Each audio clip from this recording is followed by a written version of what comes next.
Tras las elecciones en México, Marcelo Ebrard será el canciller del presidente electo, Andrés Manuel López Obrador. El jefe de gobierno de la Ciudad de México, ese fue el cargo que desempeñó, va ahora a dirigir la Secretaría de Relaciones Exteriores, un puesto para el que se había designado a Héctor Vasconcelos. Ebrard, que sucedió como máximo dirigente en la capital de México al propio López Obrador, es uno de los principales asesores del equipo para la transición que habrá con el gobierno de Enrique Peña Nieto en los temas del Tratado de Libre Comercio.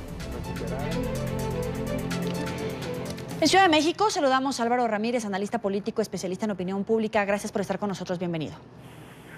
Hola, Yoli, buenas tardes. El propio Marcelo Ebrard formó parte de este equipo que conformó el primer acuerdo del Tratado de Libre Comercio. ¿Qué se puede esperar cuando ahora forma parte del que sería el gabinete del nuevo presidente de México? Efectivamente, el licenciado Marcelo Ebrard en el año del 92 fue uno de los que firmó el acta, por así decirlo, en el que se establece el Tratado de Libre Comercio, el Tratado de Libre Comercio de América del Norte, NAFTA, y donde efectivamente Estados Unidos, Canadá y México, llevan a cabo vínculo comercial. Lo que se espera, es un cambio, a lo mejor no tan radical, pero sí totalmente distinto a lo que ven haciendo los gobiernos del PAN y los gobiernos del PRI, ya que hay que recordar que el licenciado Ebrard viene del Colegio de México, una escuela reconocida por su prestigio en materia de relaciones internacionales, y que obviamente él también representa una corriente político-ideológica de izquierda, y que esperemos que nos favorezcan esta renegociación hacia México. Claro, y los empresarios han tenido especial atención en este tema porque se conoce el sistema proteccionista que ha anunciado el propio presidente Donald Trump en Estados Unidos a través de diferentes medidas. ¿Qué se puede esperar de López Obrador? Porque si también es proteccionista, muy seguramente el más afectado podría ser el territorio mexicano.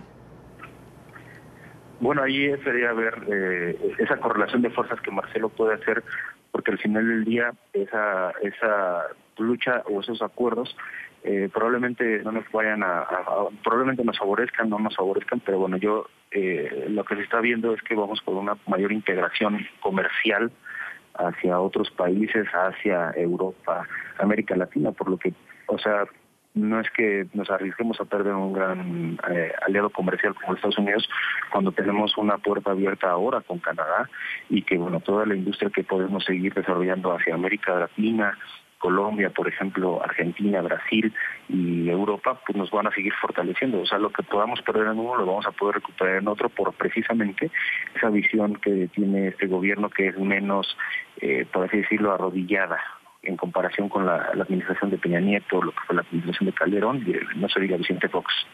Ahora, él como Marcelo Ebrard, como canciller, ¿cuál puede ser la postura que siempre ha sido más beligerante la izquierda tradicionalmente en México, pero la postura en temas migratorios frente a Estados Unidos? El actual canciller en México decía, al final no entiendo por qué el escándalo de los niños migrantes separados de sus padres en México si no pasan ya en este momento de 50, pero hoy el gobierno de Estados Unidos dice que son 3,000 niños, no solamente de México, claro, sino de toda la región, pero es un número importante, y aunque fuera un solo mexicano, esa política de separación de menores de cualquier nacionalidad, pues es grave, y México de todas formas no ha sido lo suficientemente fuerte al marcar esta violación a los derechos de estos niños frente al gobierno de los Estados Unidos. ¿Qué se puede esperar?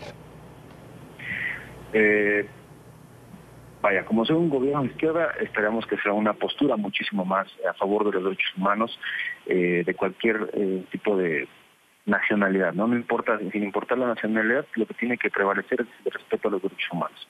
Sin embargo, los propios Estados Unidos renunciaron a su colaboración con los organismos internacionales de la materia, por lo que el problema literalmente no es tanto las acciones que pueda tomar México contra este tipo de acciones que hace Estados Unidos, ¿no? Sino el propio Estados Unidos, que está en una franca postura de no me importan los derechos humanos, lo que me importa es mi país una vez más, ¿no? Entonces, creo que México tiene la oportunidad de encabezar esa lucha a favor de los derechos humanos, no solo con los Estados Unidos, sino a nivel mundial.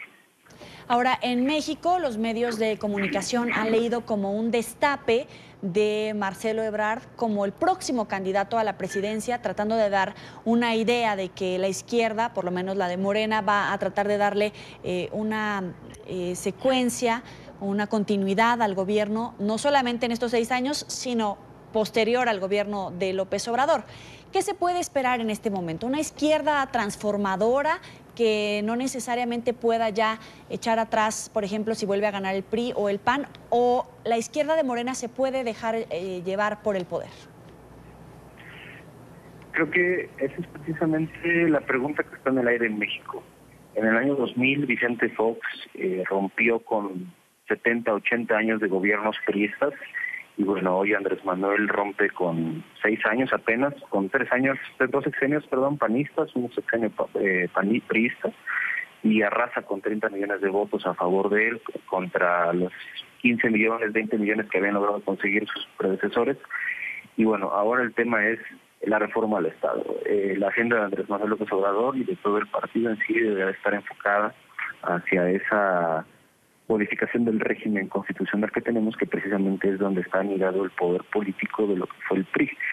Si vamos a tener una izquierda moderna, una izquierda fresca y una izquierda que verdaderamente busca transformar el rostro de México, esa debería de ser su primera bandera. Vamos a una reforma política del Estado, vamos a redefinir las reglas del juego, vamos a redefinir las reglas del acceso al poder, para que a partir de ahí entonces podamos tener un nuevo régimen de gobierno, ¿no? No sé si vayamos a continuar hacia un presidencialismo, si vayamos a mantenernos a un semiparlamentarismo, pero necesariamente necesitan modificar esas reglas del juego, porque de lo contrario lo que podría hacer ahora es tener un presidencialismo, pero de izquierda, ¿no? Entonces, eso no nos convendría para nada, porque ya sabemos lo que es el presidencialismo, nada más que ahora lo tendremos en su versión de izquierda con Andrés Manuel López Obrador. Él decía incluso en su primer discurso que no habrá dictadura. ¿Es palabras populistas, palabras de encabezados de medios, o en realidad López Obrador y su gabinete, la gente que conforma su gobierno, o por lo menos se prevé que conforme su gobierno, en verdad no va tras esa figura de perpetuarse en el poder?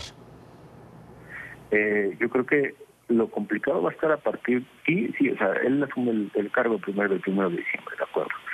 Pero lo que tiene, lo relevante ahorita es ver cómo se van construyendo esas agendas de gobierno, o sea, qué papeles van a jugar Marcelo Ebrard, cuál va a ser la agenda que va a empezar a proponer Marcelo Ebrard sin la línea política de Andrés Manuel López Obrador, cuál va a ser la línea que empieza a determinar el secretario de Educación, el secretario de Hacienda, el secretario de Economía. Vamos a ver qué tanta libertad van a tener ellos para poder empezar a impulsar precisamente ese proyecto de izquierda, o si van a tener que estar supeditados a lo que diga y mande Andrés Manuel López Obrador, que no creo que sea el caso.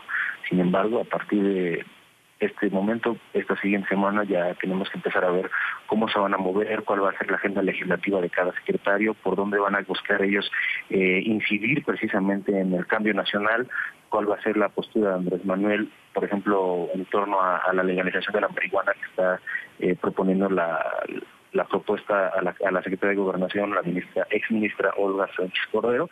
Entonces creo que ahí podemos ya empezar a ver. Hasta el momento Andrés Manuel no se ha pronunciado ni en contra ni a favor, está dejando que la exministra haga su trabajo, y bueno, es un buen indicio, ¿no? No está imponiendo su decisión, y creo que eso es lo que estamos viendo a partir de ahorita, lo que parece ser que no será una dictadura estos 6 años. Nos quedamos con ese apunte del debate que se va a abrir en México respecto a la legalización de la marihuana, porque sobre todo, por ejemplo, el expresidente Fox también ya se había pronunciado a favor de este tema, cosa que Calderón contradecía y decía que no podía ser una legalización en México. Finalmente le quiero preguntar, ¿cómo se lee el hecho de que López Obrador de repente salga y diga que no va a vivir en la residencia oficial de Los Pinos, que va a vender el avión presidencial? En fin, estos mensajes que a lo mejor le llegan al Vox Populi y a un gran electorado que votó por él, pero por otro lado, ¿cómo le llega ahora ya como presidente electo al resto de las mayorías que tampoco votaron por él? Esa es una postura muy interesante. Al final del día, pues los 30 millones de mexicanos que le dieron su voto, hay un hartazgo, ¿no? Definitivamente a ese tipo de acciones, lo que fue el avión presidencial, lo que fue, bueno, los colombianos no lo saben, pero en México, a partir de la llegada del PRI al poder, el Palacio Nacional se vio rodeado totalmente por el Estado Mayor Presidencial y era absolutamente imposible, o es absolutamente imposible acercarte tú a tocar una pared de Palacio Nacional porque está totalmente cercado. Entonces, ese tipo de acciones repercutieron en que precisamente la gente viera un alejamiento del presidente, de la institución gubernamental hacia el pueblo. Entonces, el que Andrés Manuel diga, vamos a salirnos de Los Pinos, vamos a ir a despachar a Palacio Nacional, yo voy a ir a vivir cerca del Palacio Nacional, vamos a vender el avión presidencial, son esos temas que precisamente la gente más sintió como agravios hacia el pueblo. Sin embargo, lejos de la retórica que pueda hacer vender el avión presidencial y no vivir en Los Pinos, lo verdaderamente importante va a ser estas políticas sociales que buscan incrementar al doble la pensión universal para adultos mayores, la asistencia para jóvenes que puedan seguir sus estudios, esta inversión a la economía, a la macroeconomía, los tratados comerciales. Eso es verdaderamente lo importante. Lo que a donde no podemos perder el ojo es a eso y no tanto a detalles pequeños como el avión o Los Pinos. Le agradezco a Álvaro Ramírez, analista político y especialista en opinión pública, por estar con nosotros aquí en la tarde en Entre 24. Gracias, Juli.